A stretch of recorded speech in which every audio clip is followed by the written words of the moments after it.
right, so welcome to the channel, guys. Let me get the phone, sorry. Um,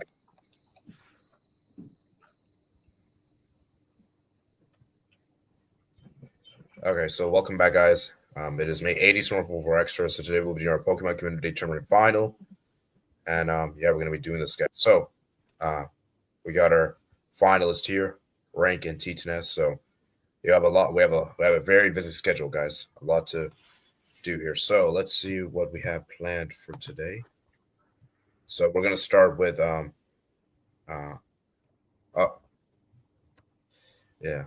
let's see. So here are our finalists, guys. We have our two finalists here for the Pokemon Community Tournament, and let's start with our debut. Let's start with the debutant this season, Tierlist. He's made it all the way to the final, and then your host, of course, co-host, I say, Renk, has made it to the final. So congratulations to both of you guys for making the final, and yeah, it's a achievement. So. Let's go ahead and get some questions from our panelists. So I'm going to get from Matt and then Eli Bungo, and then I'll go next. I'll go last. I still need to think of mine. Eli Bungo, do you have a question?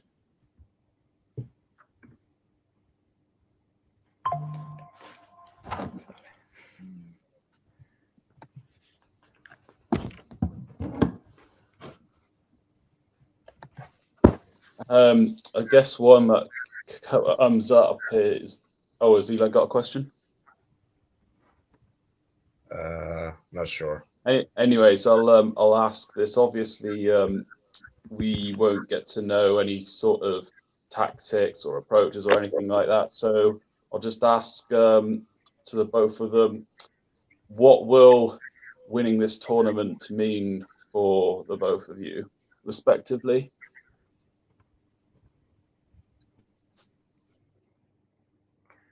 Do you want to go first? I can go first.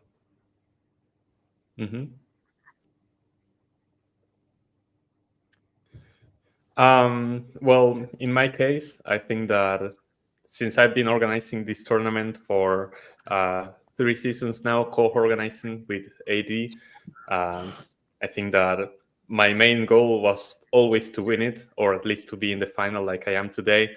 So to me, it would mean a lot, because in the past 2 seasons, I feel like I began doubting myself in a way in my skills to actually play Pokemon and to battle.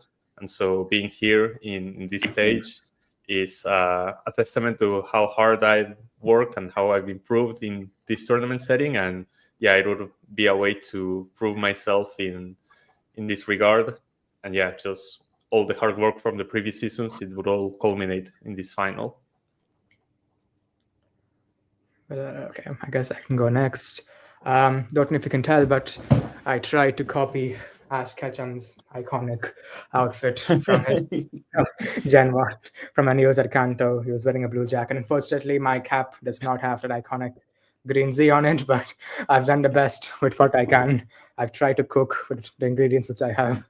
So, yeah, of course, I think going to the final, I think everyone is favoring Renk. And I understand that, but yeah, I think winning this tournament would be very big for me. It's my first tournament, and I love Pokemon a lot as a kid, and it's the first time I'm competing in this way in a sort of tournament. So it personally would mean a lot to me, to my inner childhood, for the inner child which loved watching Pokemon, and now it's competing in a proper tournament. And yeah, I think it'll be it'd be absolutely fantastic. And then for the future as well, of course, winning. Of course, even as a finalist, I believe I'll be a contender in future tournaments. But I feel like more eyes would be on me than they already would be if I win this tournament. So yeah, I'll give it my all and may the best trainer win.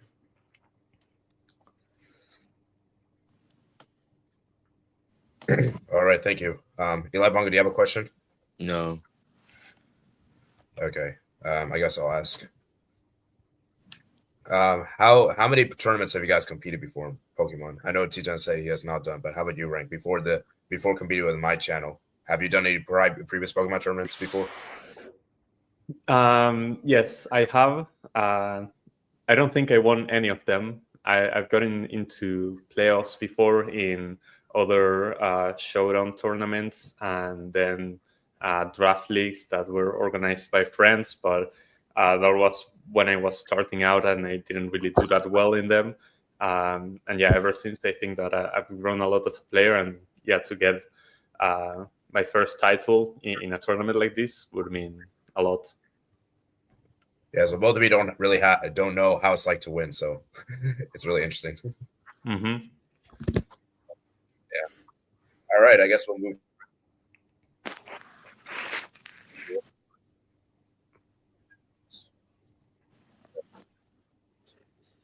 Okay, next segment we got here, it is, let's look at the Pokemon statistics, Golden Boot Race.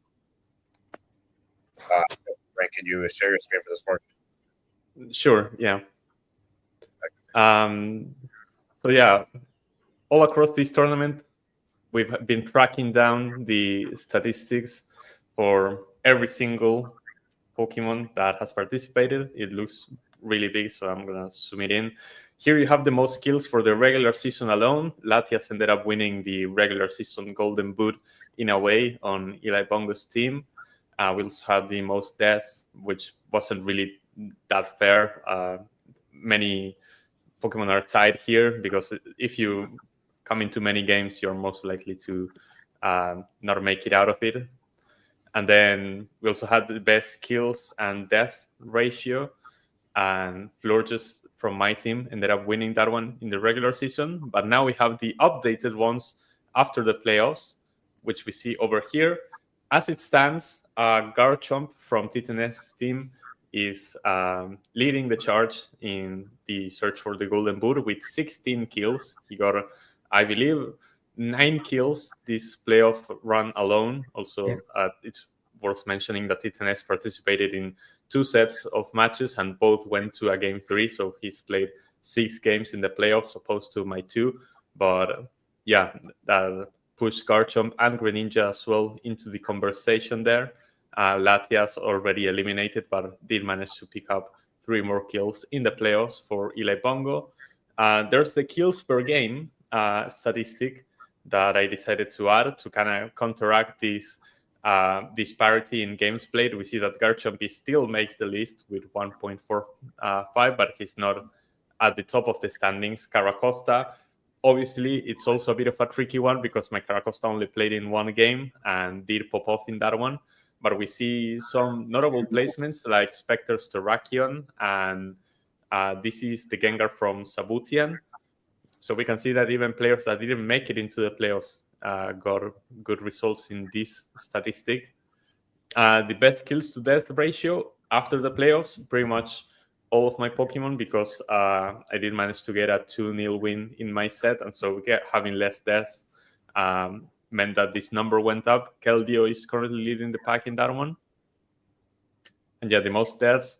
We see Garchomp, who was also leading in the most kills, is also leading in most deaths. So we see that it's a bit of a double-edged sword for Titanes, but it's definitely been doing its job very, very well. We see the Porygon 2 from Eli Bongo as well, but it's a bit unfair as well because Porygon 2 ended up playing a lot of games, and he also did pull his weight in those battles.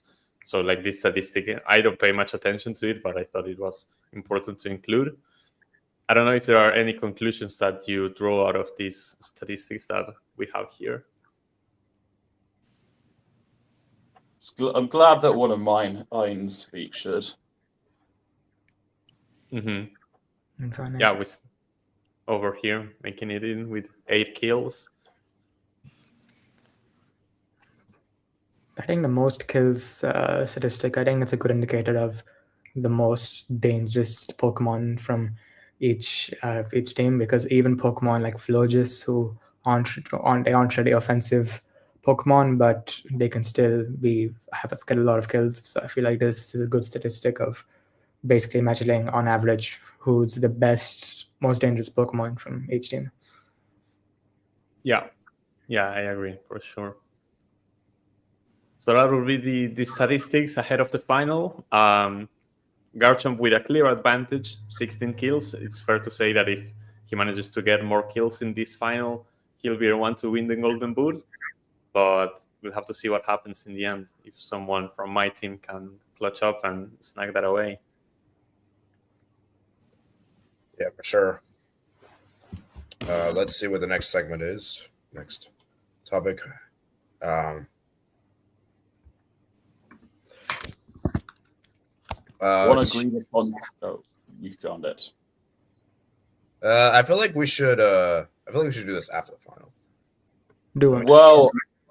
Well, I think both Renk and T10S have both deserved to be at the top in the same tier, so I don't think it would really matter.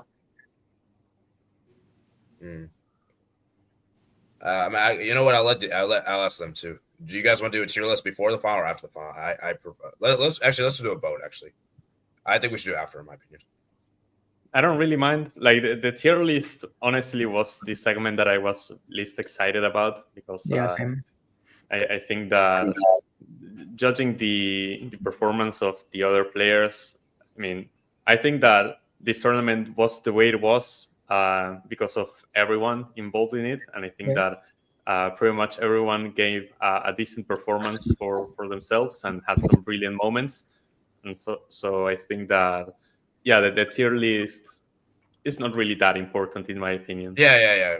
I also agree. It's like maybe we could do it after the final, and we'll do it if we have time, I guess. But I think we should do the final stuff because that's what everyone is waiting for, you know. I don't mind when it is, as long as AD doesn't do that thing he did last season. Huh? He put an extra tier for the winner, and I think that kind of wrecked it a bit. I don't. We'll decide when we get there. We'll decide that time comes, I guess. Okay, but anyways, I think we should start the final. Okay. Whilst they're getting up the link for the first battle, if there was a closing ceremony, a few things I could imagine happen: Bollywood dancing, tango dancing, and one thing to commemorate something that happened this year. Man dressed as Pikachu running from the Turkish police. That's wild.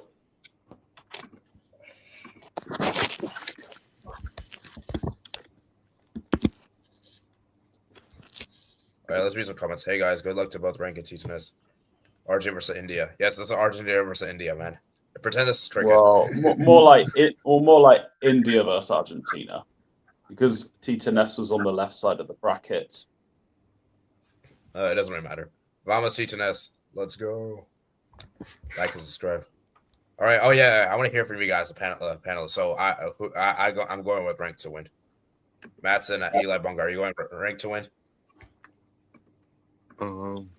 Probably Renk. I agree, but I think T10S will take it to a third game. It's because I want to hear Renk say when you win Year of the Snake. Fair. I'd be happy for either player to win, to be honest.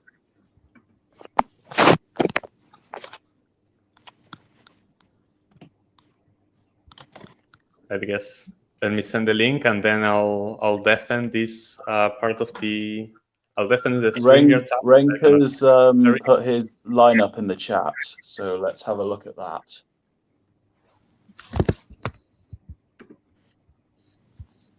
Yeah, AD should be taking care of that. Let me share my screen.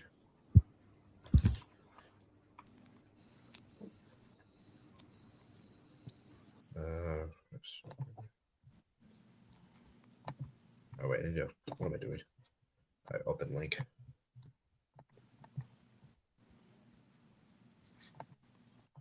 All right, share screen.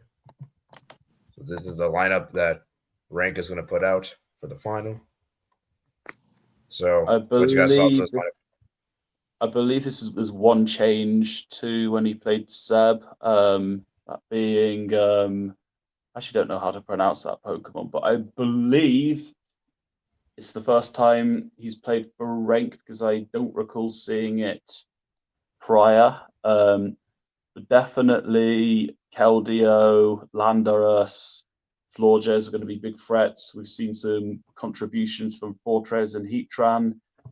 Big call to put Superior on the bench, but we may see it come about later on. But this is still a strong lineup overall.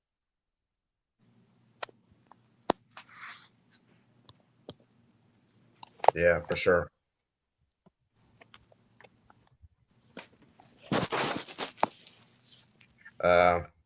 Does TGNS have his lineup? I've not received anything from him. Okay. Let me just ask in the private chat.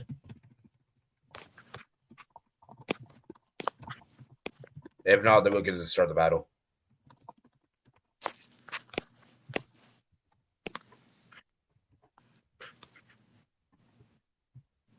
I suppose we could. Oh, there we go. All right, Matt, Eli Bungo, can you guys commentate real quick? I'm gonna do something real quick. Yeah. So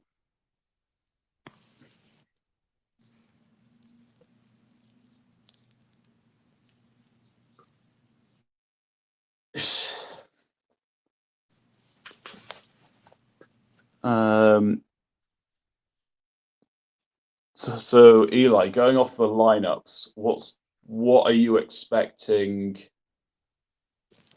from like the start? So he didn't bring the Dusk Noir, which he used against me. So that's pretty interesting. He brought the Togekiss. So that's the only thing that I'm gonna say. Okay, so the Intimidator's being used. The U-turn does a lot of damage. I did not expect that. Let's see what's next. Although Crocodile does gain a lot of attack. Endeavor, that does a lot to what is a fortress that doesn't have many weaknesses. And the close combat means first blood for Titaness. But as a result, Crocodile's defense has been lowered. And Renk still has the speed advantage with Keldeo. Yeah, it's a and the flip turn is enough to tie the first leg up.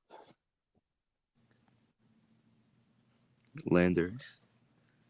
Okay, we've got Togekiss. We'll see if the flinches are going to actually come off, but Landorus uses a U-turn anyway. Goes in the floor jet. Counter. Ooh, counter. That doesn't do much anyway. Thing move. Toxic misses, but Florges is toxic hits, so it's very interesting to see what happens next. Heatran. The toxic wouldn't have done anything had it landed anyway.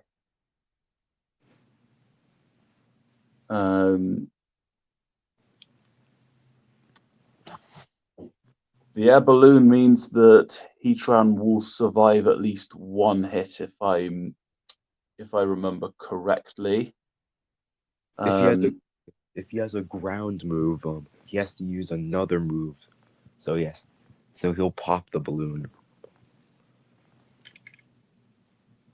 It's because currently Heatran is immune to all ground moves.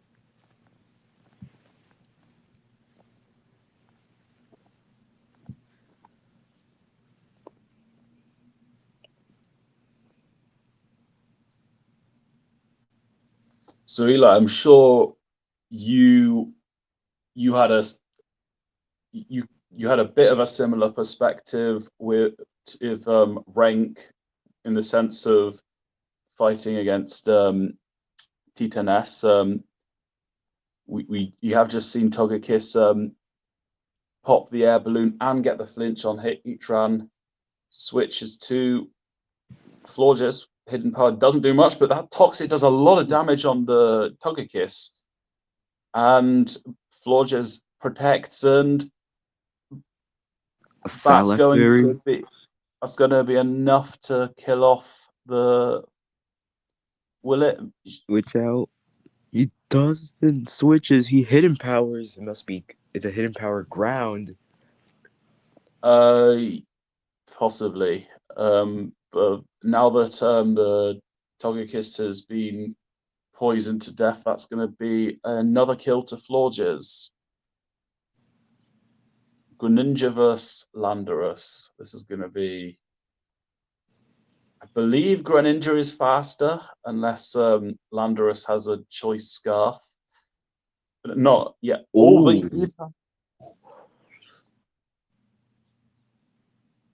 U-turn, that does a lot of damage.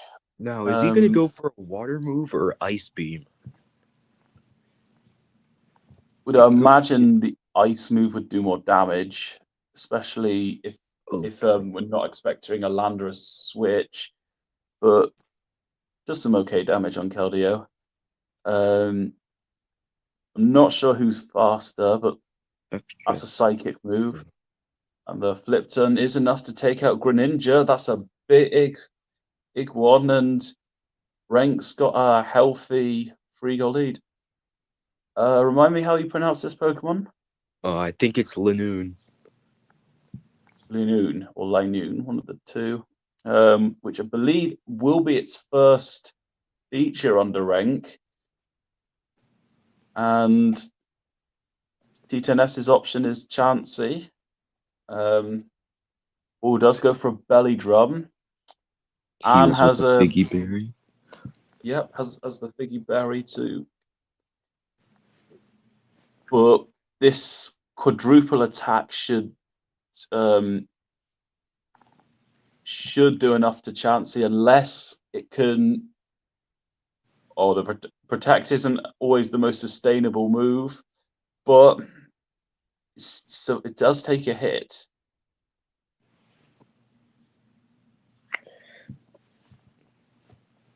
It's a race for survival at this point. But it looks like. Yep, that's. T10S has one back. Landorus. We know the U-turn has done a lot of damage. Chances are it will probably do it again. And Chansey doesn't have much health left, so on about a quarter. And there's the Earthquake. And T10S is down to Garchomp and Zelf. I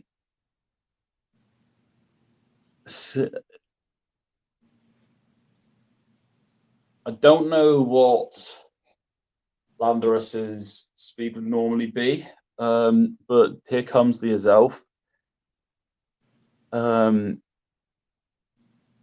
Psychic Pokemon,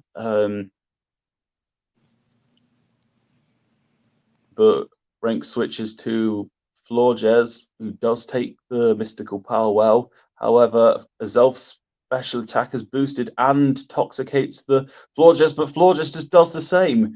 But Azelf has cured the toxic and does a fair amount of damage. But this time I don't think Azelf has a berry or whatever it was, unless it does. That was a move, so. But it doesn't look like it will cure the poison. Switches to Garchomp, who switches to Heatran. This has to be a switch. He has to switch again, or else he's going to get ult-code by an Earthquake or something. This is still a sacrifice.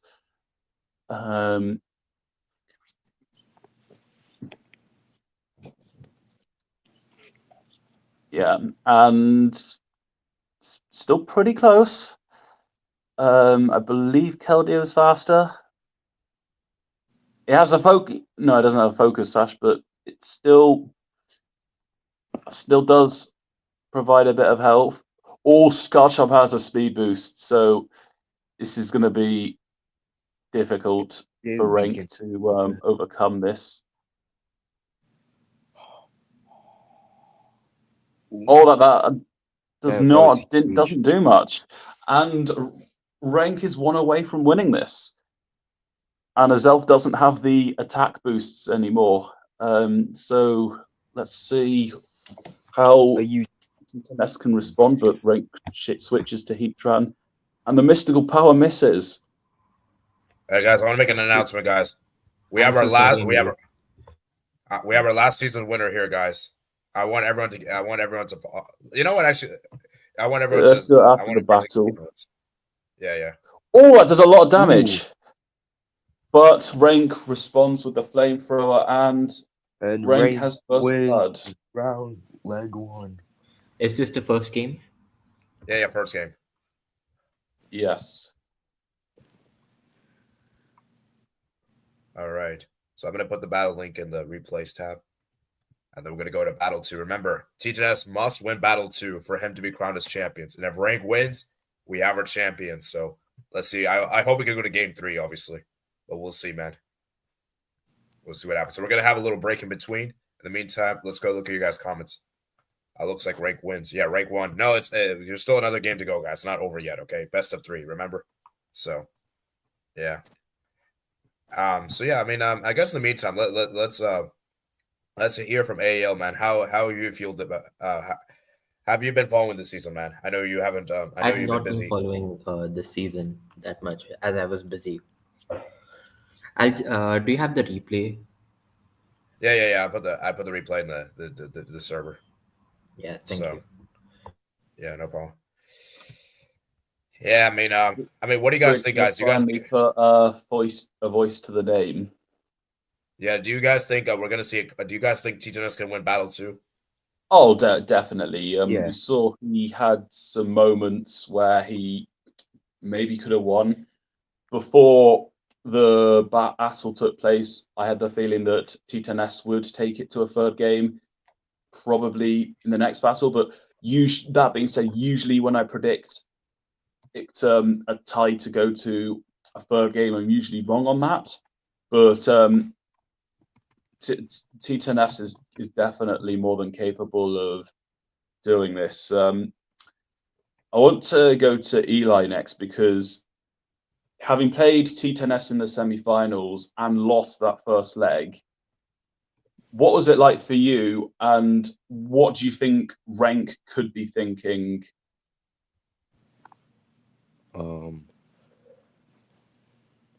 I don't really know, to be honest.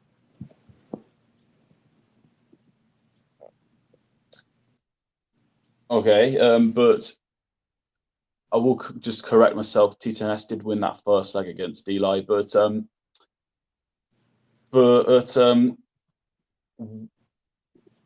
what were your thoughts facing between that first leg and that second leg? What was going through your head when you had T10S's Pokemon in mind?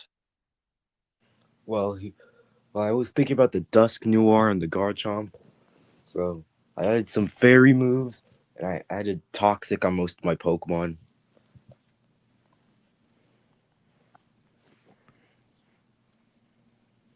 Okay. Something Renk may consider, although we have seen Toxic being used a bit. Welcome, Spectre. Hey, how you guys doing? Doing good. Have you seen the first leg yet? Yeah, they were able to tune into the first hour, but wasn't able to get too much commentary on it. But I think just from the analysis, just watching the game, Renk looked very, very good there. I think he just was able to just get positioning right, and so even without hazards, which I think will be very important against a guy with like tier 10s who's very commonly used the focus sash item, or at least find a way to get chip damage, residual damage that will be the way to win. As is what I've told many of my players, like try to like aggressively play for rocks, aggressively play for spikes, because that's going to be the way to beat them. Yeah, we know Spectre has played both T10S and Renk. So he'll be a good person to hear from throughout. And I think, as you said, you beat Renk. So also thanks for giving us an insight of how T10S could beat Renk, having heard from you. Any other thoughts from you guys? Not really. I think we're just looking forward to just seeing I good could games. find two flaws in T10S's place. Like, And what are they? he sent out Greninja for when Landorus was there, and when Landorus used U-turn on the crocodile, he should have known like the Landorus had some speed investments or it was scuffed. So I don't know why he stayed in with the Greninja. And the second flaw I found was him using Scale Shot without a load dice. That's such a I gamble, think well, and it won't give you a guaranteed output. I think you can I think you can get away with the first part about Landorus being slower and this being faster. But I think the first part is a bit less excusable, especially since you knew that you're not using Intimidate, and you probably are going to be about max speed because you can't really go bulk up without Intimidate. And even with Intimidate, you can with both of them being set out at the same time, you can figure out the turn order. But the second part, I think, actually did turn out playing pretty well, especially since Garchomp with a straight up just went down without the Yachi Berry. And still the only consistent way to like boost Garchomp's speed without a choice scarf, especially since it very infamously does not learn Dragon Dance. Um, True, and also AEL reminded me of another other thing, and that's we saw U-turn was very strong on Landorus, so definitely not something that T10S can take for granted. Renk has made one change. He's brought in Superior for trying to remember who, But Linoon, then there's the Rain and Dance. And there's like I was saying, he's now got the rocks up. And Fortress yeah, has that built-in focus sash with sturdy. So you can actually volt switch out if you really wanted to and just take a big hit and just shake it off. T10S has also made one change. She's two changes actually. He's brought in Dusknor and Ludicolo in for Crocodile and someone else. Togekiss. Togekiss.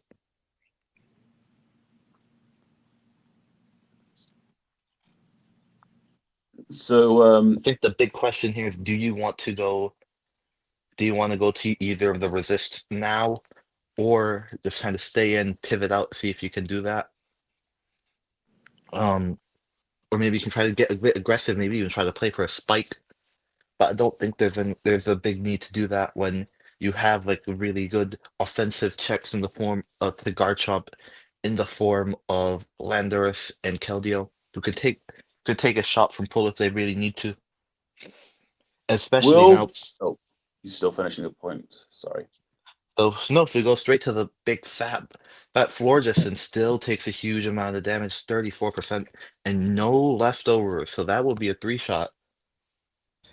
Yeah, Rain Dance Weather still Ball. tanked it pretty well. Take me back to season 2.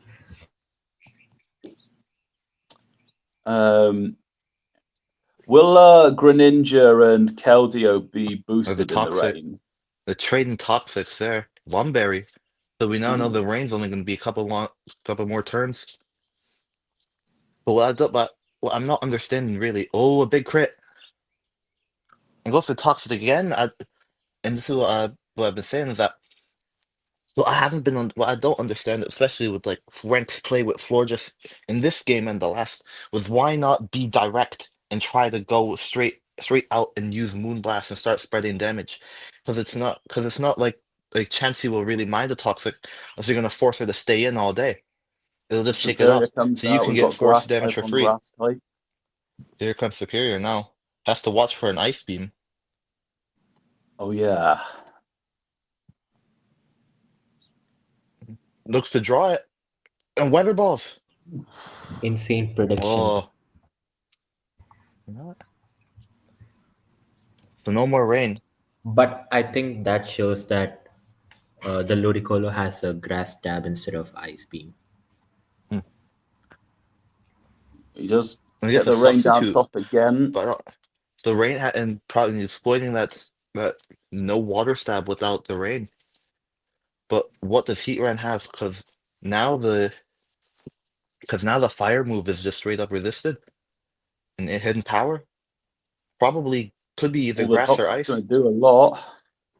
And the top that they're now stacking up. They're going to trade here. Yeah, I was going to Goes say down. it's probably going to be a trade. That does a lot of damage. I know Empoleon's water moves get boosted in the rain. Is it the same for Greninja and Keldeo? It's the same for everybody who has water moves get boosted in the rain. So for Scarf, that's a huge knockoff there. It's a band. Trick. So he tricks air. That's a bad And now thing. So does Greninja that is more than technically likely mean that faster than everybody. So does that mean now Dusknoir's now got no item? Yeah, Yeah, it's got Dusknoir no no longer item. has an item. Tricks air. Oh, But now the Landorus is stronger because of the But the band. Landorus. Wait, no. Landorus does not have an item. Dusknoir has a choice scarf. So he knocks off again. It's going to be No, the easy knockout Dusknoir there. has a choice band, and then the Landorus has a. Has No, no yeah, item. you're right. You're right. No item. So now here's Greninja. Shiny and FEMA, we know that's not battle bonded. He has not used battle bond a single time all year. The extra sensory there. Trigger psychic. So now the hydro pump or maybe even the dark pulse is going to be a lot less powerful. And ice takes beam. the ice In beam a well, but freeze. there it does get the freeze. Wow. Oh boy. So misplay gets bailed out. So another extra sensory. Does he not have a neutral move? He's probably going to sacrifice this He's unless probably going he to have to can stay get in, the yes. freeze. Because you don't want to really take an ice beam on the switch either for as superior or anything else. If you could, still frozen. So down it goes. And now Superior can okay, probably Superior can Superior certainly outspeeds take him if he sends him a in. non-stab ice beam very Leaf well. Storm. Leaf Storm Ooh. should have glared. Wow. Oh boy. And down it goes. Ooh. And this looks dire for Renk, who must be very thankful now that he has that one game lead. What can Keldeo But do let's here? see. Keldeo has to be Keldeo Scarf. might not be able to do much. Oh, it survives. Okay, yeah. Oh. Here comes Azelf. Who do we expect to be faster? It's Azelf probably is going to faster. be Azelf. That's a higher base speed. There's no reason not to go fully invested there. And the mystical power, oh boy. Oh boy. And you can't, and Does now get the because Landorus Intimidate, can't though. switch, you can't intimidate cycle on the Garchomp. So let's see. Should be able to live one at least. A C knockoff. Oof. Well, more That's than a great enough. move. But now here comes Garchomp. He probably has to get the one shot. He will likely get the one shot. At Oh least dear. eventually. Oh, But Garchomp was faster anyway. So yeah. very strong response A from very strong response. Very well taken. I think T10S's strong start set the tone. So I think Renk struggled to adapt after Lorges went down. Yeah, you could say that, but I also think that the freeze was very, very helpful because I gotta say, like going Ice Beam on the Fortress, who could have just slow pivoted out with Volt Switch or maybe some other move, that I must say was a horrible misplay that paid off massively just with the entire game. So now we have the whole title decider here right now. Though that being said, Fortress isn't a particularly offensive Pokemon, so But Fortress was the only counter to Greninja. I, don't, Fair enough. I just think with Fortress, you'd be able to switch out safely. You could switch out. You can move second and then switch out, which is why like that's a huge draw of using like Slowbro and Slow King, and even the Galarian forms, even without the minus priority teleports, because they're so slow and slow bulky that you just hit the field safely. Because we saw how well that the Keldeo took the stab extra sensory. If instead of having to hard switch in, take 70%, they could have came in at the end of the turn, took 70%, and then fired back. With extra chip from whatever damage Volt Switch does. Yeah. If I And he feel had also, like Chansey should have run Heal Bell because Azelf has a Lumberry, even the Ludicolo also has a Lumberry. So instead of wasting an item slot on both, he could just invest on one move on the Chansey. Yeah, I also think Toxic was a bit of a waste of a move on Ludicolo when you could have ran Damper Rock a lot more offensively invested to go Rain Dance, both stabs, and then Ice Beam or Focus Blast or whatever extra you might need. All right, good night. Let's go to the comments. Rank wow. Let's go 2-1. Great response for TTS, man. What a final this has been so far. Ooh, TTS next one wins. Going to a third game. Well, let TTS thought Rank would win 2-0.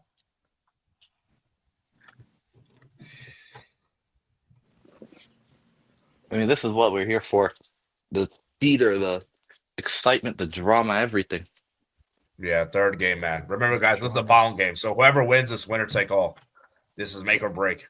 Oh, yeah, Matt, I just realized I'm late to this. You actually dressed up for the occasion. yeah, I've went slightly different to last time. I went for a black shirt this time, but nonetheless, but not the sort of thing I would wear when I'm playing, but when it's an occasion that I'm not involved with, or if it's a draft, then definitely. Well, Yeah, you want to that's look like Jose on the sideline. Oh yeah, you kind of do. yeah. Eli, having taken T10S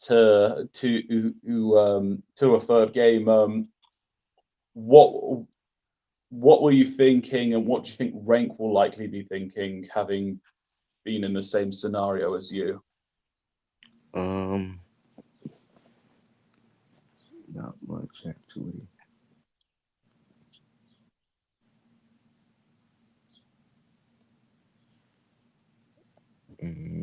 Not much. I'll go to Spectre next.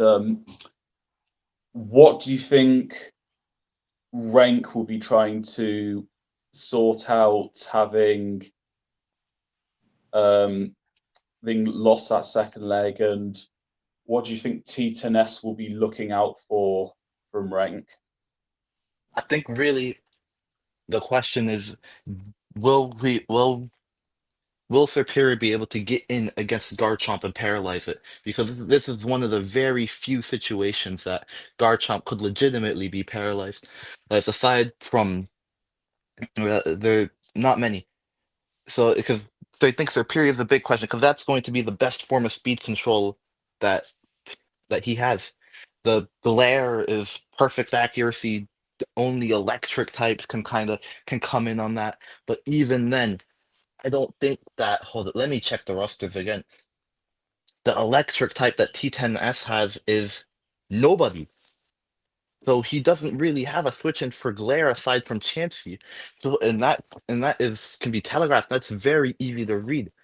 So and then Keldeo who also has stab secret sword, that attacks the much more softer physical defense of Chansey.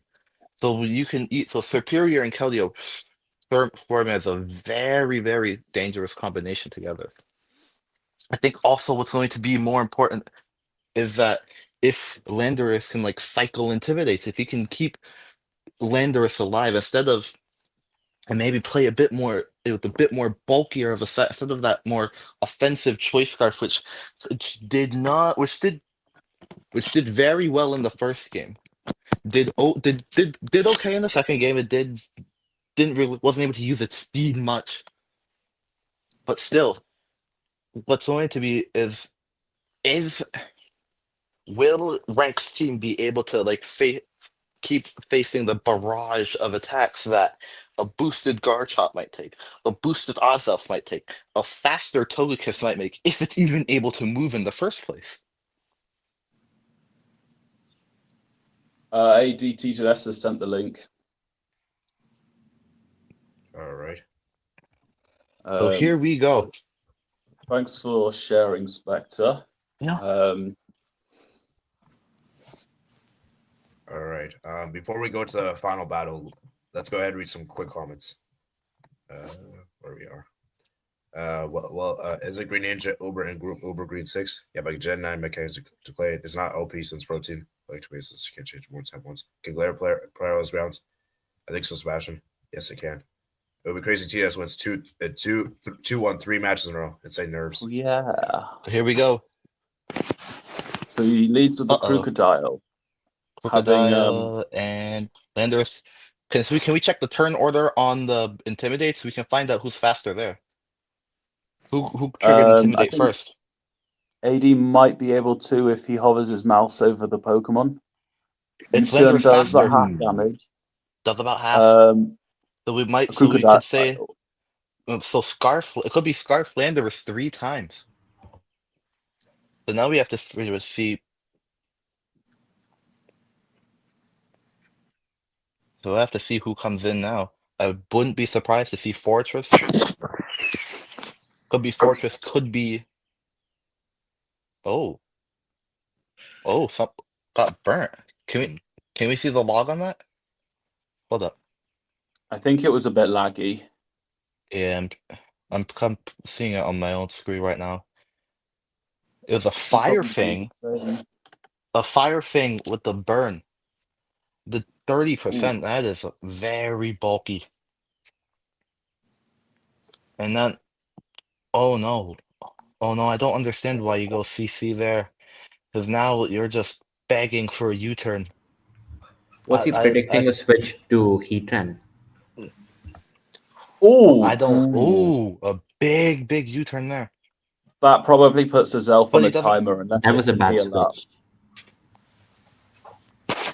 But now he doesn't have anything faster aside from Landorus. So now we've been just to see like what can stop a move. Oh no, this could get fire blasted. Flamethrower and the burn. Citrus does berry. Have a citrus berry. Gets stronger. Well, doesn't kill you. C10S must have some other plans with Crocodile. So there's Greninja, and this feels you can almost predict the Ice Beam coming.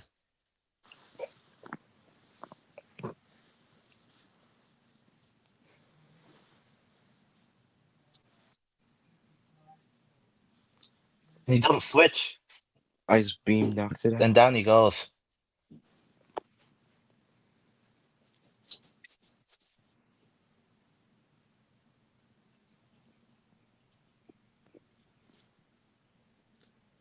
So I believe Renk went with an unchanged lineup and T10S made one change, bringing Crocodile. And Toxic. Oh no. I don't understand the light screen. Especially since all year, all this whole season. And I don't understand that either. Oh my god. Especially when all season. Why would he run light screen? That's what I don't understand either. Because when the entire season, T10S, he's brought. Whenever he brings Greninja, it comes with the focus hash. You want to break that immediately. I mean, it costed me my game against him, probably costed me the playoffs. Just as a personal anecdote.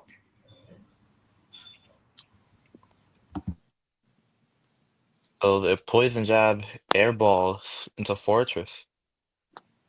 But I don't know if Fortress can really deal any damage back. I mean, maybe if it goes Bolt, Beam, Bin, and then rocks or spikes. But might go for a rapid spin. I mean, I don't know. I mean, you have to watch for HP Ice. But back out into Okay, Lando. does get the Intimidate. Gale shots. Those will probably be faster, but a bit weaker. 20, and should be able to take another one. But Garchomp is very exposed on health So and defense. it's not going to do enough unless he gets Oh, he did and gets no help from the spin. And Renk takes the lead. I think the T10S is a bit better positioned though, especially since I think there's nothing. There is stuff faster than Greninja, but it's not going to go down because we can presume it has focus In sash. I feel like Ludicolo And is now a here bigger comes threat compared Yeah. to Greninja. and now here comes Ludicolo. Florida's at 88% in toxic. That's oh boy. And there's no glare either. Back out into Florges. Here comes the rain. Weather ball. I can understand the light screen here because now you're probably going to need Keldeo to clutch up huge. The Secret Sword might run all over this team if he's like at least dual stabs at least. Even without the rain. Another weather ball bounces off, but the toxic is going to be much more helpful now. I feel like he should have switched into Chansey for this. I mean, yeah. And still another. So down goes Florges. And now presumably you go Keldeo here. Unless you can. Although, isn't Keldeo weak to grass types? But there is light Yes, but screen, it and you won't saw how change well that it much took because the of the screen. extra sensory. So, but you could also go Fortress if you have Volt Switch. And that way you could burn that last turn of the rain. You don't have to take any damage. And at worst, you airball into Crocodile, who's a lot less of a threat.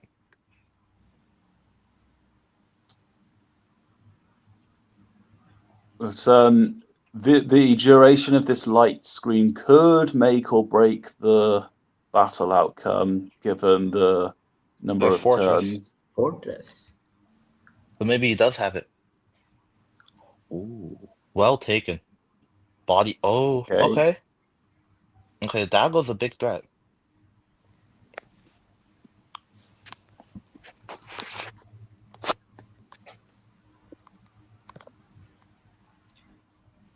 T10S has Think, to well, switch into Greninja and change its type to Psychic to have a chance. I think, well, but I think if he's not running Hydro Pump or if he doesn't have Hydro Pump, he might drop the game. So Crocodile Intimidate isn't gonna affect Body Press because it goes off the defense, but the burn will.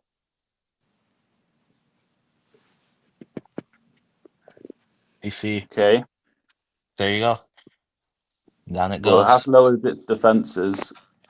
So it goes into Landorus. You can Earthquake here. You can certainly go for that. Or maybe even the Landorus will U-turn be if you want faster, again. won't he?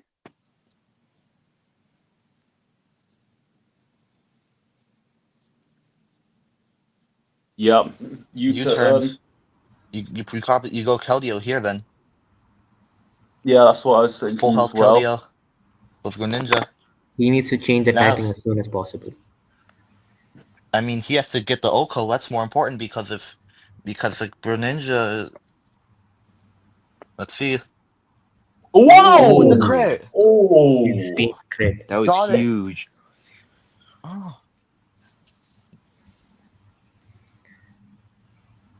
So down he goes. I think here you got to go Heatran. You have to go Heatran. Or you can He U-turn has to again. switch into Chansey now. You have to switch. Yeah, Chansey, and then hope maybe Heatran. You can Toxic Magma Storm. It knocks off right It's into the got a focus sash. sash. Oh! No! Oh no. Oh boy! Dear me. Oh my goodness! The the knockoff again. Okay. And this is probably Did the he not have worst, a the wood worst staff? Pokemon you could have when you're on your last legs. No, but Chansey can win it. It is very very physically bulky, surprisingly. But if Heatran has body press, this could also be it. There goes the Eviolite. Here comes You've got to Toxic. hope it's Toxic now. Oh boy. Now back at the Heatran. And That- the Toxic now- won't work on Heatran. Why didn't he use a water move? Oh, Will-O-Wisp. Okay, that's more chipping. Oh boy. How do I mean, how if he did does, have a water move, I don't know. And there's a how sub. do- It doesn't really matter because Seismic Toss will be enough, and there's no reason to ever click Toxic against the Steel. yeah. So now, Other oh no! Why did you do it again? Is there no move? I mean, there certainly has to be. It's going to be like the damage is just going to stack. Unless he's trying to stall. I think Chansey that's what could win Renk's trying to do. But this isn't going to help. It doesn't matter. You're just losing. You're I just feel like giving it's him hell. pointless because it doesn't have the Eviolite anymore. You just have to keep hitting it.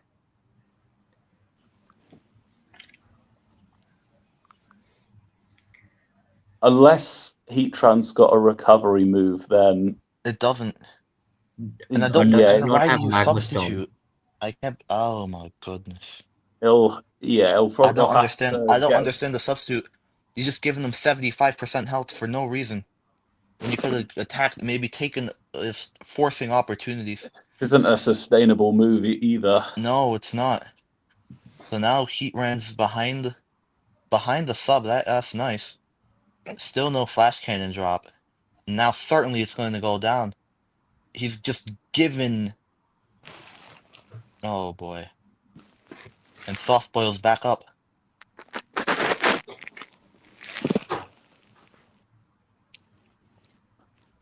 And down it goes. So now you have to Landorus pretty now. much hope this does like the earthquake does like Okay, does get the 70%. intimidate. Well, we'll see. We'll see how much seismic toss does because 60. Ooh! Oh. Oh, Wow. No, this is going to be really close. But now he just needs a chain. Now he Renk's just got to needs a chain finish this protect. as soon as he can. He has to get every protect. But I think if he seismic toss, he could have won. He has to win. He has to click Seismic Toss because of No, the he has to burn click damage. protect because there's no way the roll's going to be far more than enough now. And So also what's gonna Chansey's be- attack's lowered as well. No, but with seismic toss deals a fixed amount of damage. Doesn't matter about the attack. Well, I don't expect Chansey to have had much, if any, attack invested into it. No, Seismic Toss doesn't take into consideration the attack. Okay.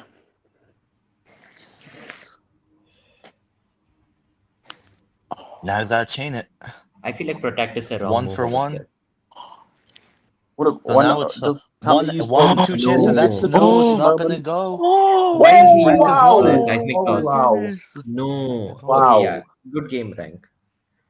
What a game! Fucking hell. What an ending! Wow. This is what we're here Alright. for. The drama. Yeah. All right. So let's go ahead and look at guys' comments, and then we're gonna read from our panelist. Actually, no. Let's hear from our panelists first. One of you guys have to go in the back, though. So who wants to go in the back? I guess pick whoever spoke the least.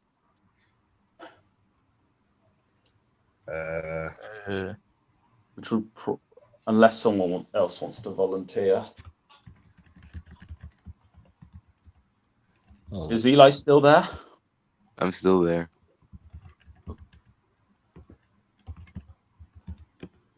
Hey, are you there?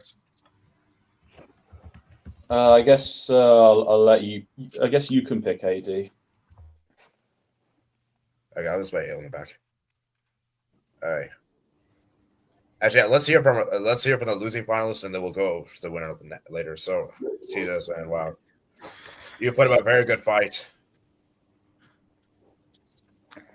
Yeah, I think probably simple as with Greninja when I'm up against Landorus. If I go for Ice Beam, I win this whole thing.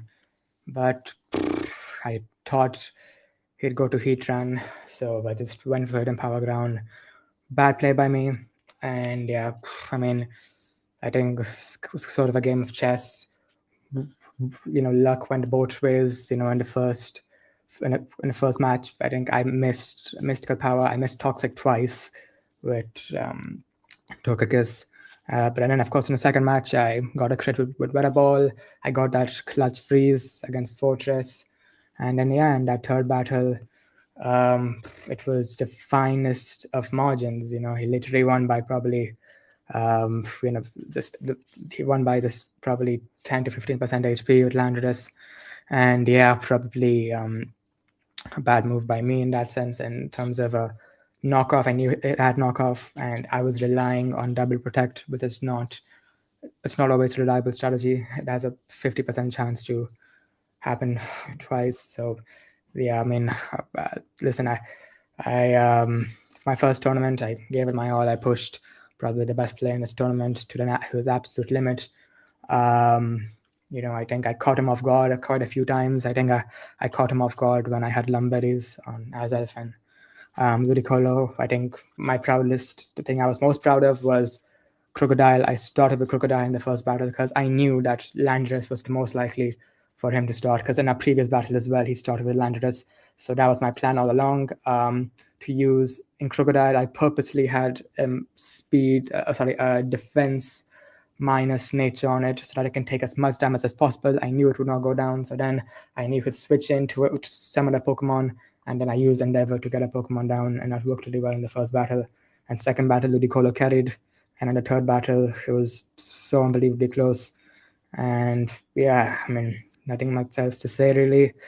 Renk is a deserved champion, and yeah, GG's.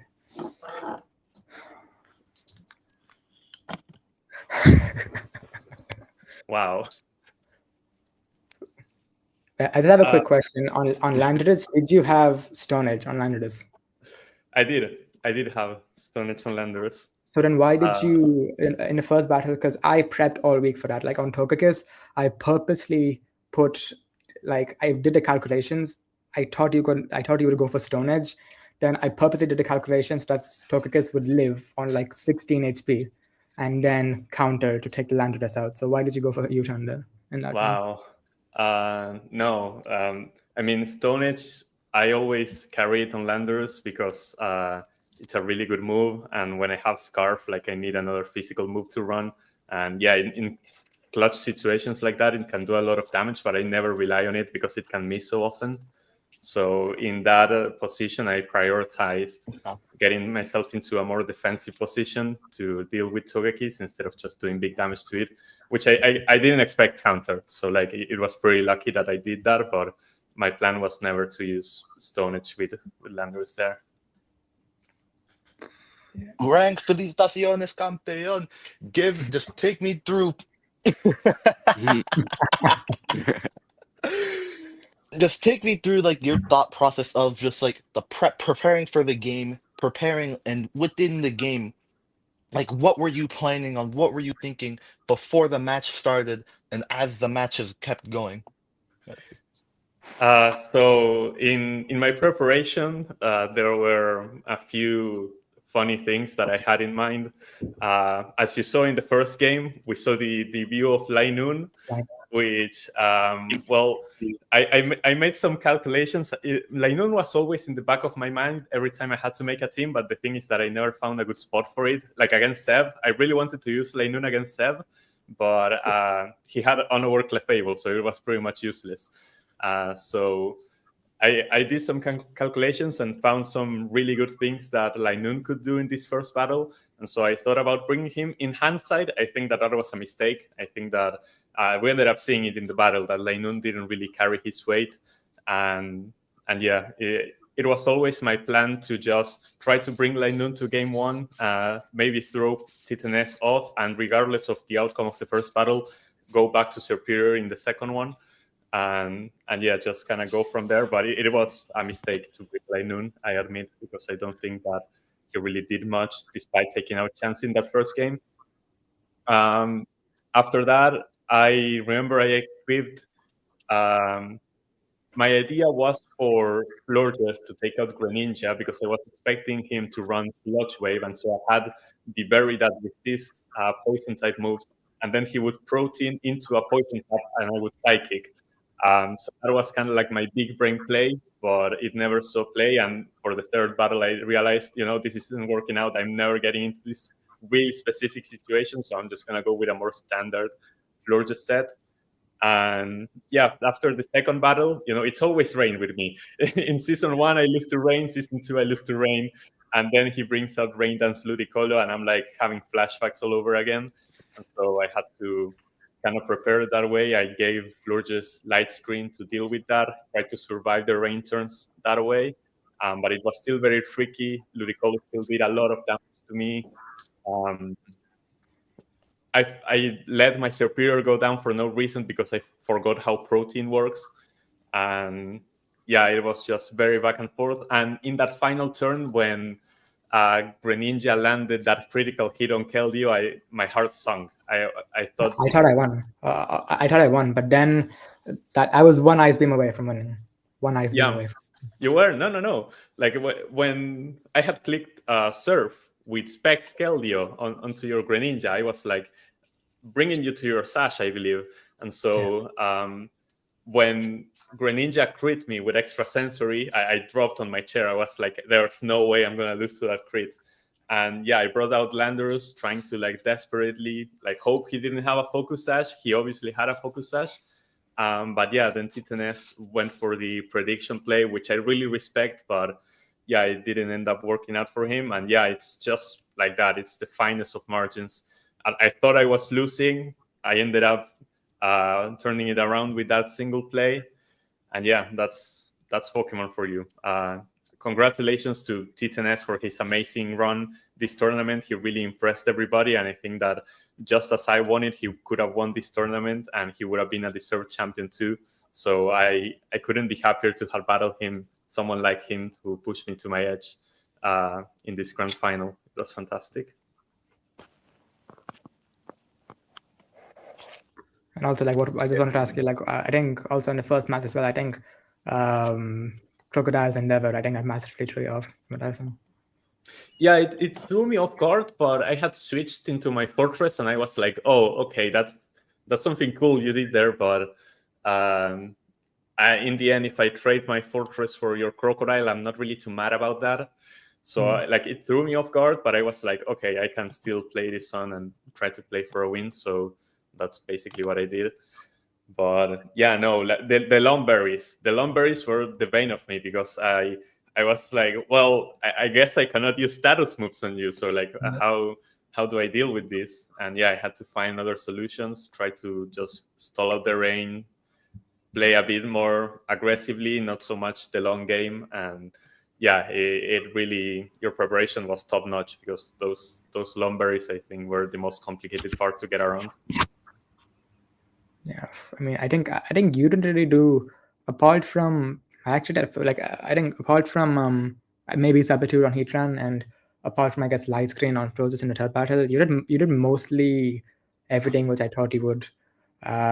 So yeah, that kind of played into my hands. But again, that third battle, I think, was because this is why Chansey was so important for me in this tournament, because Chansey is always my team's anchor. Whenever the back is against the walls, Chansey will come in. And if you don't have a powerful fighting type, and if you don't have a good status condition, then you aren't taking it down. But also, I will say that Will-O-Wisp by Heatran was clutch, because I think without Will-O-Wisp, I think without Will-O-Wisp, I think I stall out Landorus. So no, I thought I was stalled out anyway. In fact, before today, I had a Toxic on Heatran. And then last second, I decided to switch it for Will-O-Wisp. If I had Toxic, that would have been a much quicker end. But because I had Will-O-Wisp, it ended up being drawn out a long time. And I thought I was losing. I thought that Chansey was going to beat me, because you had Soft Boil and my Landorus was already poisoned. So I was like, once Heatran goes down, and if he has enough HP, he just beats me. And then I saw that Earthquake did 60%. And I was like, wait, then I have a chance because I actually do a lot of damage. But yeah, I really thought I had lost when I was in that 1v1 between Hitran and Chansey. I was like, if he plays this right, I think I lose. But yeah, in the end, it ended up being just quite enough. And if you had gotten that double protect, like I think I don't go down. Maybe you need a third protect. I think what I should have done is I should have gone for, because I knew that Earthquake wouldn't KO on the first turn, so I should have just gone for Seismic Toss, and then if I get a double protect, then I probably win. So again, fine margin. Yeah. So What Spectre a is asking timing me. between both of you. Thank And you. I would like to congratulate Renk for winning. He deserves it the most. He's been trying for 3 seasons, and he's been by far the most creative player out there. He's had the most mind-blowing strategies, like with the Curse Arcanine and the Sunny Day Explosion, Registeel. Yeah, he That one deserves. didn't work out. That one, I wasn't Yeah, he cooking didn't get with it that right, one. but then that's still insane to think about it. So I would like to ask some questions to Titaness. Yeah, What was your moveset on Greninja? it In the was final. Toxic, Exosensory, Ice Beam, and Hidden Power Ground. I feel like if you had a water move on Greninja, you could have clutched up in the final. Yeah, but I mean, the reason I didn't bring a water type move is because water type moves would only help against Heatran, and for me, it make more sense to go for Hidden Power Ground because it's something I think Rank wouldn't expect, and also Heatran is 4 times weak to it. But I think that's unfortunate that Landorus was the last Pokemon there. I feel like Hidden Power Ground is only effective against Heatran, but the Water Stab is super effective against Landorus and Heatran. Well, I had Ice Beam for Landorus. And another question I would like to ask you is, for the final move, instead of protecting the first time, why didn't you use Seismic Toss? Yeah, I should have gone for Seismic Toss. I think if I go for Seismic Toss, then Yeah, because at that point you weren't sure if it was a high roll or low roll on the Earthquake, so you could have taken the chance and used Seismic Toss that time. Yeah, no, that was a blunder by me. I think Seismic Toss probably does 30%, and Landers it's down to 17%. Then I think 2 protects, and then I win. But yeah, I blundered. But still a great game from you, and I would like to face you in the near future. Hey, season 4, we don't know when it's coming, but if it is coming in the near future, we need to have AL and Titaness in that one. Yes. And see if they land in the same group. It would be very, very exciting. Yeah. All right, congratulations, Renk, for winning the Pokemon tournament. So you got the World Cup and Pokemon tournament now. Yes, I mean my goat kind of ghosted in the final, but it still was. It doesn't matter. It was the year of the snake in the end. So I'm happy for By that. The way, Spectre had a question. He was asking how much HP EVs did you run on Landorus? So my Landorus has 120 HP because I only had 136 speed because with the Scarf, I that's how much speed I needed to outspeed everything that I wanted to outspeed. I really thought that after our first battle, you were gonna Scarf your Greninja just to counter my Landorus. I thought that was something that you were gonna do. And if you did that, I had no answer to it. I had to play around it after I found out.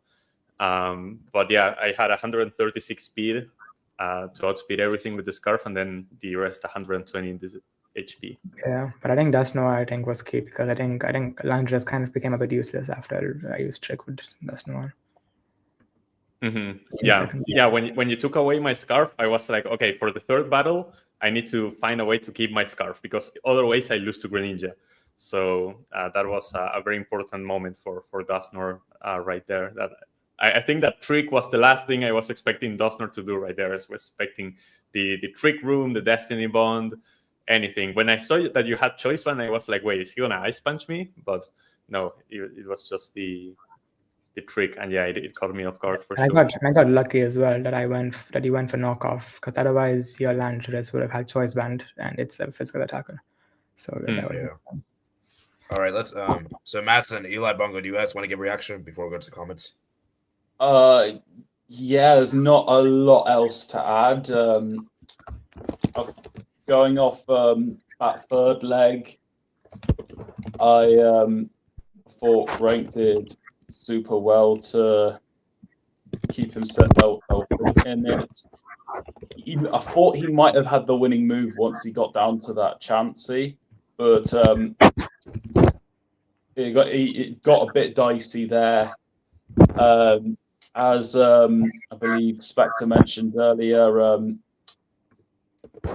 not off having loaded dice on Garchomp meant that the scale shot moves didn't do much, but it was great to watch all three of these finals, and what we saw was quality-wise, the quality of India in cricket versus the quality of Argentina in football. Best way to sum it up. Yeah. All right, let's go look at some comments. Where are we? When I click just water move, let it go. Dude, wins now. Has Renk used anything outside these 6? Well, I did use. I used everyone actually because Rotom played in the first match day, then Caracosta against Slither and Linoon in this one. So I used up all 9 of my Pokemon, but yeah, this was my 6-man core, and it's what I mainly drafted for. And yeah, it ended up being the right call. They were my best Pokemon for sure. And then it's such a risky gimmick. Orosco has 30 base speed. What is Jazz doing? Politico wins now. Oh no, dang, dog. Why not just click water move? Later powers immune. Rank champion del mundo. Champione. Ole. So Rank has now won 2 tournaments, man. And it's heritage. Oh, actually 3, actually, what I'm saying. Recent years. Yeah, Rank champion, but T10S, what a journey had. Great final. Rank champion, but yeah. Rank wins. RG. Rank wins in extra time. You could say. Yeah, this is like the World Cup final. it came down to the wire for sure. If you even say penalties. It was kind of like that. Del champion. Congratulations, Rank. Okay, so let's go ahead and do some final segments before round off. So let's see what we have next to the agenda. All right, so I think we should do our predictions. Let's go with the predictions we made at the beginning of the season. So obviously, guys, we have a Discord server for the Pokemon tournament. Previous years, we actually used a group chat, but this time, because obviously we had to have a group chat with more than 10, we had to create a server. And here we have, man. So here's a server. You guys want to join the server? The link's in the description below. And yeah, we're going to look at the predictions we made. And then afterwards, we'll do a tier list, and then we'll talk about Season 4 plans. What's the future going to be like? So, yeah, let's go look at these predictions. So, okay, so let's see. Let's see what I predicted. So I went with Doodle to top the group, Matt's second, Eli Bungo third. So I did get Matt's second correct, right? Yes. Yes. Yeah, okay. Group B. And you got Renk's first correct. And yeah, and everyone who qualified. I think you're the only person who got everyone who qualified right. Wow. Yeah, that's pretty commendable. So I did predict Renk to make the final, but I did predict Sebald to win it, so that was wrong there. And yeah, I actually had Renk versus T10S actually in my tournament, but I had it in the semifinals, not in the final. So yeah, interesting there. Let's see Group A. So Matt's went with Doodle, Steve, Matt's. Renk, Sebald, so same order as me, I believe. You didn't break the knockouts. My knockouts came about later, I think. Yeah. So Doodle, Matt, Eli, okay, and then Renk. So Spectra. Ooh, okay, here you go. So you had Matt's had Renk to make the final, but to lose the final. Oh dear. So yeah.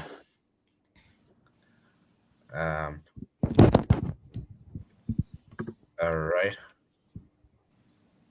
Okay, knockout stage prediction. So Sebald actually called Renk to win this tournament. No, he did this. He did this prediction after the knockouts were confirmed. Yeah, after the knockouts were confirmed.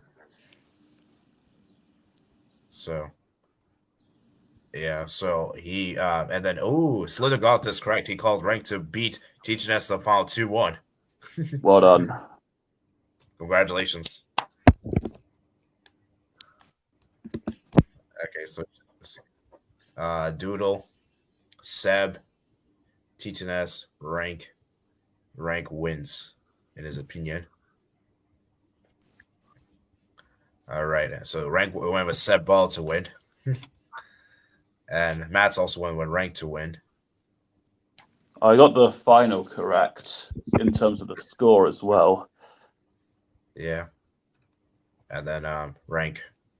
But yeah, I think everyone pretty much said Renk here. So there's no yeah, more predictions here. So all right. So that was pretty interesting, I have to say. So I guess we should do the tier list now. We'll do yep. that. All right. Then we'll look at the final spreadsheet after the tier list thing, and then we'll talk about season 4 plans. I like So- how I like I have not been holding updating the Superior for a spreadsheet, while. by the way. Yeah. Wait, what do you say, Ray? I have not been updating the spreadsheet, so like I don't know who is Golden Boot or whatever. It's still Garchomp. I know that, but Okay. I'll update the stats later. Okay. Then I guess we'll skip that segment then. All right. So tier list. So I'm gonna ask you guys. Let's just vote amongst the panel. Should we have a tier for the champion or not have a tier? I think we should, in my opinion. Definitely not. So No. Rank says no. Okay. Eli Bunga, do you think we should have it? I mean, I think the whole point of a tier is to, match expectations with what they actually achieved. So I feel like if you add a tier specific for a champion, it takes away from that. I think the tier specific is for the performances. And Okay. since the final was really close, I think it's not fair to have a separate tier for the champion. Okay, That as well. I agree. Okay. All right. Let's start. I guess we'll go in this order then. Spectre. I would say- all right, bad. I would say all right. He was in a tough group. He won the games he was expected to win. He beat Renk, Spectre was in a but lost different some group. key games. So that's why I'm saying all right. If Spectre was in Group A, I think he would have topped it. Yeah, for sure. I want to hear from Spectre real quick. So I want to hear what he thinks. Yeah, put me on backstage. Eli's not been talking, so we could remove him. All right, Spectre, man, where would you put yourself being objective? Yeah, man, objective, I think I did pretty all right. Like I said, beat who I was supposed to beat. Kept it really competitive with T10S, and then pretty much had a pretty disaster class first game, but I was able to turn it around. Obviously, it's just fine margins and all that sort of stuff, but I do think that I'll be doing a lot better next season. So I'm looking forward to seeing that.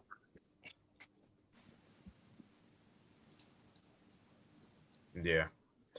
All right. Let's move to the next one. Who is this? Oh, that's Sabatian, right? No. That's Savutian.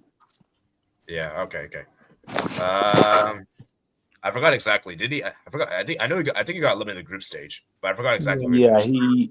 he finished bottom, but he beat Eli. Mm-hmm. Ooh. I would Maybe I'll put a baby bad. I'd put him in bad, but only because of results. But I'd say he hasn't had many, if not any, overall like bad performance. He put some good fights throughout, so I think lower tier but not bottom tier is right for him. Oh, I forgot to ask No, you yeah. guys. Are we gonna rank inside the tiers? Because I don't want to do that. I don't want to do that personally for me. I guess I don't mind.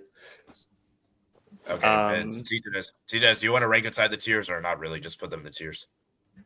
Rank makes sense, in my opinion, because I think for example, anyone who for example, GG and Slither, some might put them in.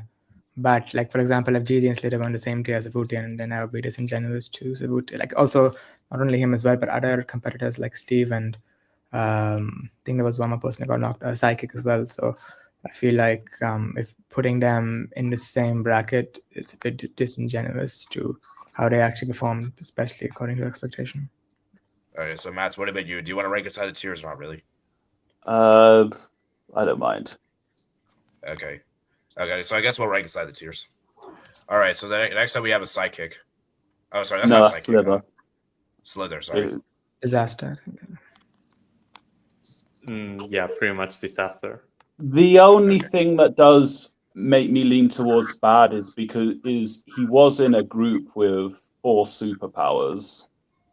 Yeah. Yeah, but he. I mean, I know that in the qualifier tournament he did pretty all right. So there's definitely a good player there, I think. But in the tournament itself, yes, he was against some top level opponents, but he was just getting stomped every game. And we never even got to see his battle against Gigi, which I think would have been interesting. But I think that they were clearly the weakest of the group, and I don't know how much I can attribute that to the level of competition and how much they need to improve. All right, Yeah, so no are we all in complaint from agreement? me then. Are we all in agreement? Disaster. I think disaster is fair. I think I would agree as well. Okay. Next up we have is Gigi. I'd say bad for the same reason. Yeah, he pushed me. Like I almost lost to him. So I think we put him bad. Yeah. Are you guys going bad? Yeah. Did he do better? Did he do better than Sabatian? no. No, No, not even no. close. Like No. Sabutian is close to all right, and Gigi is close to disaster. Like, Yeah. Okay. Yeah. Okay. That's it. Okay. All right. Sidekick. I'd put him in all right. I'd almost say good because this is his first tournament. I mentioned this a lot, but 1 week before the tournament, he used a poison type move on a steel type, and then he went on to go toe to toe with Doodle. He ended up beating Mats, who was a regular competitor. No, I beat him. Oh, sorry. He only. Oh, sorry. Yeah, I'm sorry. But he only lost. I think he only. I think he only lost to 1 Pokemon. He beat Savutian, who was a good trainer, and I think he pushed. Like he fought for that playoff position to the very last day. And considering he's a new player as well, I'd say good. Yeah, he should have beaten Doodle as well, but. Okay, so are we going to go with good guys, or let's do it by majority? I would say all right. All right, Eli Bongo, man, you're the tiebreaker. I would say all right. Spectre. Yeah, it's all right. I mean, going from not knowing the type matchups to being at the verge of playoffs on the final day is a really huge improvement. Obviously, there are like moments in the game, especially against Doodle, where he could have done better. But obviously, it's just great growth from him, and I think he'll be even better next year. We should be able to see him in that knockout stage. So if you had to choose between good or all right, where would you put? I think I'd put him in good. Because just how much he's grown, I would put him in good. There's only one direction for him to go, that's up. Yeah, I also agree with good. Do we have a tie then? Because I think before Orhand we had a majority saying all right. Yeah, I was wondering, like, what was this tiebreaker? Oh, I just realized I think it's 3-3 split. Yeah, it's right? 3-3. Oh shoot. Okay, I guess I'll let the people in the chat. People in the chat, let us know who you think should be ranked higher. We'll get back to him later then, I guess, in that case. So not waste time. T10S, obviously great. I mean, I think that goes without saying. Yeah, made in the final. Yeah, what is there to say? Doodle, I'll put Doodle and Doodle's an interesting one. I think Doodle was all right. Relative to his expectations, you can say lower, but I think he was all right. He still had some good got about 50-50 in his results. Yeah. Yeah, I'll probably put like the all right, just about. Yeah, I'll put just about all right. Are we all agreeing with all right? Yeah.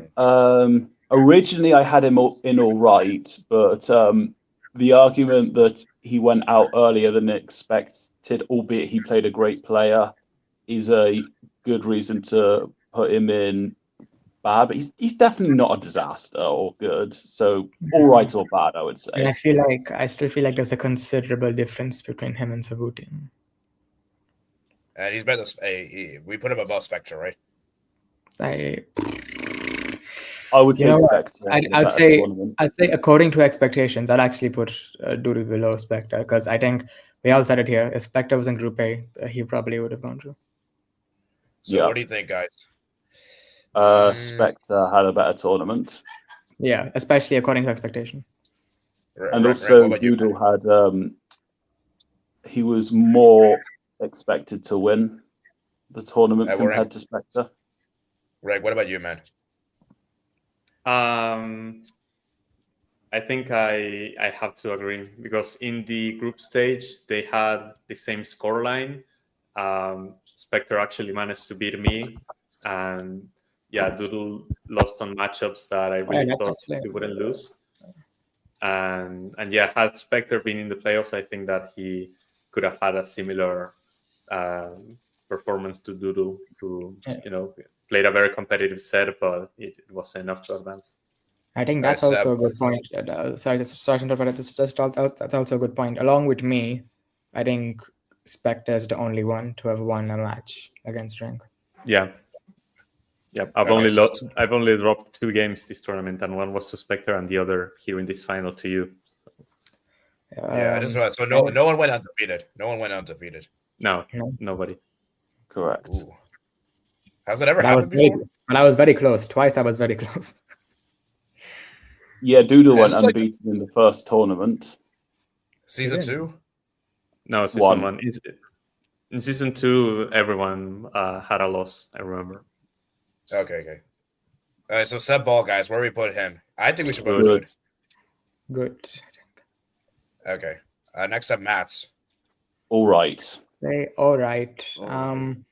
I'd say above Doodle according to expectations because I feel like Doodle is overall a better trainer, but Max did go to around the same stage as him, and yeah, Mats also beat Doodle too, didn't he? Yes. he did. Oh yeah, we could also factor that into as well. Sure, yeah. Okay. I mean, also All right. he also did really good, especially considering that he might as well have been playing playoff games since week 2, because he dropped his first 2 games like combined like 7-0 margin, and then came back and was actually no, he dropped. Hold up, I beat he won the Psychic first by game. one. Won the Yes, first game, then then I- dropped the next 2 pretty badly, Yes. and then was able to just turn it around. Okay, so guys, what about Eli Bongo? Good. I think above. Yeah. I think he's been Above the Seb Ball. third best player. Eli Bongo, you I'd say, agree? I'd say if there was a third place match, well, actually, I don't know, but if there was a third place based off results and expectation, I think Ilabunga would take it. Eli Mhm. Bongo, do you agree with yourself? Yeah. Okay. It's Right, kind of right. the same thing with Doodle. I think that Sev is the better player, but Eli Bongo managed to top his group, and Agreed. he gave a pretty competitive semi-final as well. And yeah, I think that according to expectations, Seb had a bit of a rough group stage, and he was probably expecting to make the final or at least make it closer in the semis. And yeah, I think that Eli performed better overall. Yeah, that Reg obviously will put him great, and obviously we put him above TTS. Yeah. Yeah, but just about, because we saw how close that final was. Also, I just Yeah. realized, that edit I was making about Ash versus Leon. This was literally Ash versus Leon, but in the end, he goes for quick attack instead of roundabout. Wow. Wow. Okay, and then Steve. Steve is a disaster, right? You know what you bro, did? I mean, What you needed to do was to put your cap behind. Like that's what. no, dude, I planned that. If I You had won, the I would power not move. be answering it like this. I'd be answering like this. If You I had won. to- Okay. It was the power move. Okay. So where do we put Steve, guys? Disaster.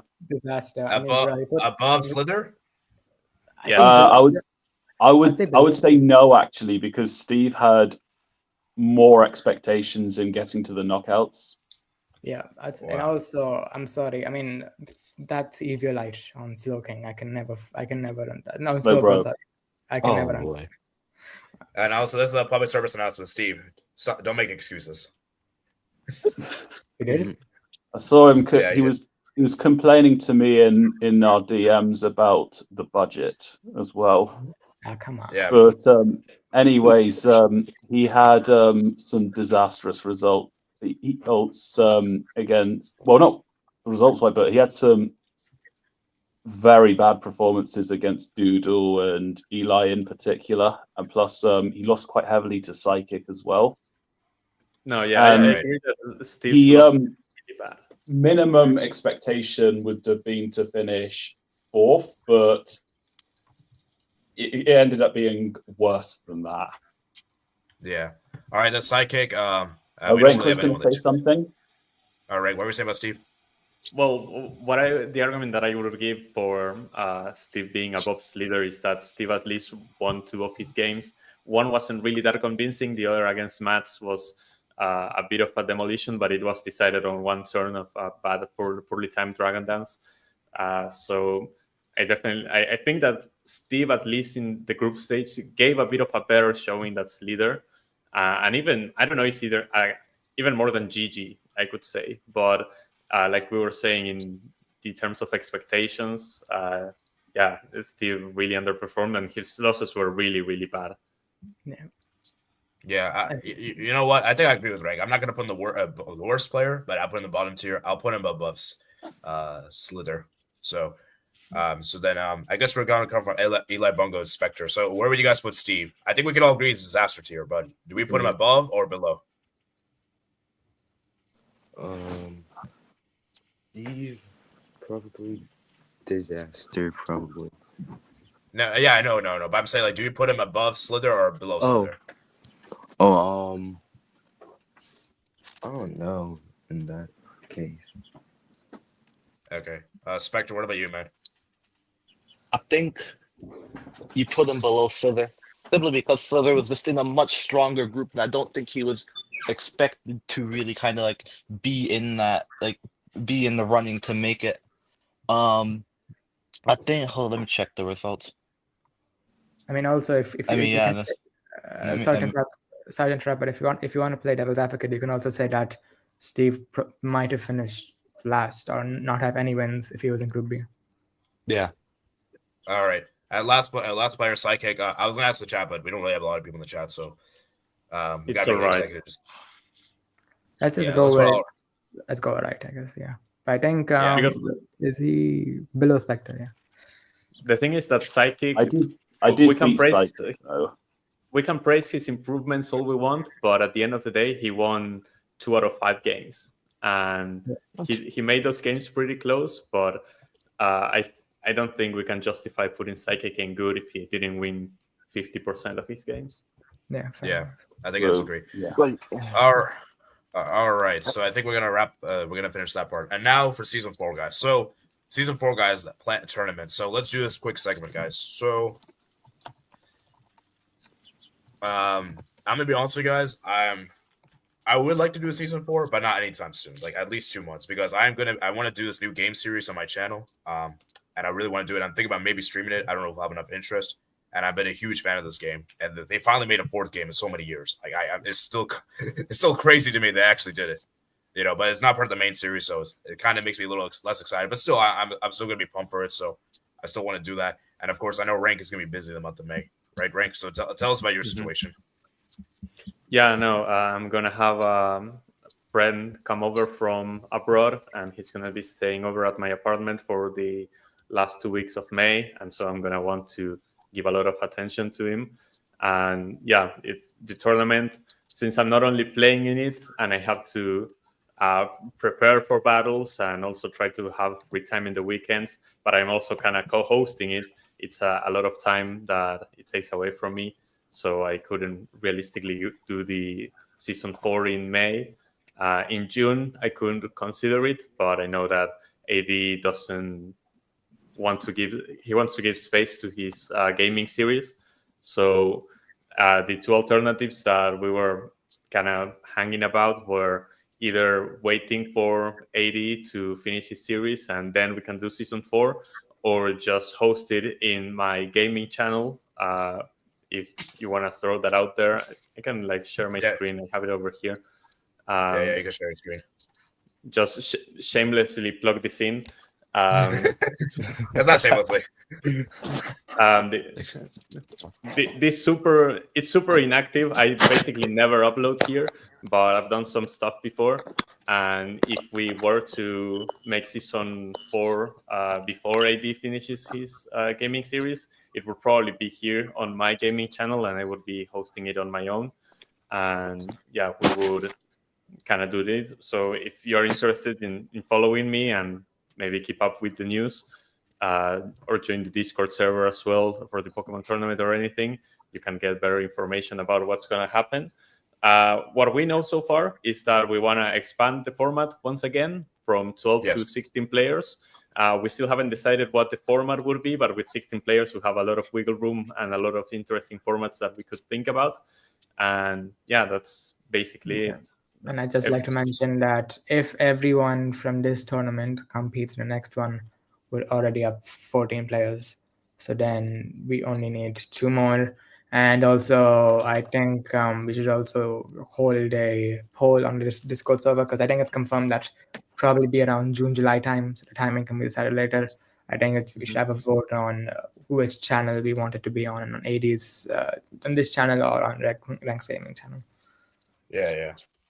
So we'll go from there, guys. But yeah, like I said, I just wanted to take at least 1 month off. We needed to take a little break, because I know some people wanted to start in May immediately, and I'm like, I do. Yeah, I think also. I know, but like me and Renk, we're not in the most capable position to start in May, so I think we're gonna wait at least until June to decide. And so yeah, like I said, it's been great having you guys. Hold up. Bit of a shameless plug. But I have been like, for people who do want to play like right away, I have been trying to get my Ubers League together. I think I've talked about it a couple times in the server. Like, right now I'm trying to. I think we have 7 people, need 14. So if anybody wants to play right now, play in a different format, play using strong legendaries, your Groudons, your Kyogres, your Xerneas, etc. Yeah. Thank you for that. So I mean, so Matt's Bungle. Let's hear from you two before round off. So Matt's do. Yeah, that was a fantastic tournament. Great final. For the most part, I'm proud of my performances. I think the tournament has been getting better and better, and this one's a prime example of it. I've loved the tournament, so thanks everyone for your contributions. Yeah. And congratulations to Renk once again. Yeah. Hey, Bungle, any final words here before round off? So first, congratulations to Renk, Year of the Snake. And I'm really glad to compete in this tournament. This tournament has been amazing. Well, all right. I'm competing in a tournament like this. I thought I would do bad, but I surprisingly did good. All right, so thank you for that. Yeah, I'd also like to just mention, because I didn't really mention about my performance next season. Year of the Ninja. Next time, it'll be the Year of the Ninja. Oh wait. And yeah, I'll be coming for it. And yeah, I mean, I think AEL, by the way, is competing next season. Could have an Indian derby next season. And AEL will said in the chat, very good way to describe it. I feel like Mbappe right now after the World Cup final. I feel like Greninja became Kolomouani with that hidden power down. Wait, that's crazy. I feel like, but yeah, Mbappe is now Mbappe is gonna try to compete for the next World Cup and win it, and I'll be doing the same. And yeah, I'm gonna give it my all, and no matter who I face, whether it's Spectre, Renk, Doodle again, Seb, AEL, bring it on, because now I have experience as well. Of course, I had experience in qualifiers, but now I have experience of going all the way. And yeah, of course, I think the first season as well, Doodle lost in the final, and then beat him next season in a rematch. So Renk, I mean, let's see, maybe it repeats itself. Yeah, also I want to say this right now, guys. This was definitely the best Pokemon community tournament we've done season 3. 12 players. I think this was fantastic. And yeah, I think it was really good. I really liked the expansion. The newbies competed very well. which I can't really say. With all I can't really say that it wasn't really the best the previous 2 seasons. The people that got eliminated. But yeah, I mean, it's been fun, and we'll look forward to doing this, guys. And 16 players, man, that's going to be very interesting, very competitive, and we're looking forward to see what happens. We're going to try our best to do. Try our best. But yeah, anyways, I think we're going to wrap it up here, guys. Any final words before I know? Okay. Bring on season 4. Bring it on. So, the Go GOAT ahead. Porygon 2 will return again. It's going to be the Porygon 2. That's the thing. I feel like for season 4 there are gonna be so many storylines. Like now I actually have a trophy to defend, which only puts a lot more pressure on my shoulders. And we have so many amazing players. AEL is returning. Doodle is gonna be back. Tayton is gonna be back for vengeance. Seb, I think that he hates me, so like he's gonna be back for vengeance as well, and he's an amazing player. Eli Bongo has proven to be an amazing player. Spectre as well. We have so many players that are on that caliber to win the tournament that are going to be back. And after that, we still have to see who the new people may be, because they may bring some heat as well. So I think that the next tournament is going to be super, super exciting, and there's going to be so many storylines. And I'd like to mention as well that now we all know, like I feel like we all know from each of our teams which Pokemon the user likes the most. So now we can, for the draft, be very interesting next season. Yeah. Like, I mean, some people might try to take away Superior from They Renk. will. I will not have my snake next tournament, I think. Greninja from me. Yeah, somebody's about to take away your Greninja. It's almost a guarantee now. That's too why good I've with not it. been hyping up Infernape Ape in this stream, because I'm suspecting that he's going to be in for demand. And both me and Titanes wanted Superior in our squads. Yep. And Ellie Bongo is with Porygon. We've got Seb with Clefable. Ololamola. But yeah, that's Ololamola, I would say. Yeah, and also I know that there's at least 4 players that's going to be wanting Clefable. All right. So yeah, Steve says he does. Yeah. I know you did as well. Yeah. And There's just only one last of each Pokemon to go around, and one trophy to go around. So yeah. Yeah. And sorry, Ari, I know we're going like very long, but just last thing to run it off. Next season as well, you have to keep in mind that because there'll be more players, we have 4 new players. That's 18, 36 new Pokemon, more Pokemon than this season. So people will have to pick Pokemon which they don't want. They'll have to get very creative. So that'll be very interesting to see.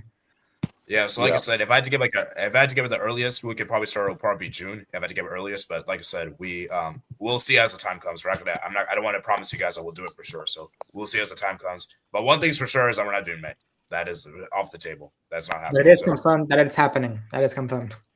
Mm-hmm. Yeah, it will happen. Yeah, it will happen. Also, I don't think we need to add any new generations into the next tournament. I agree. We'll discuss that about Yeah, we'll decide that later. But anyways, hope you guys enjoy. Remember, guys, like, subscribe, and peace out.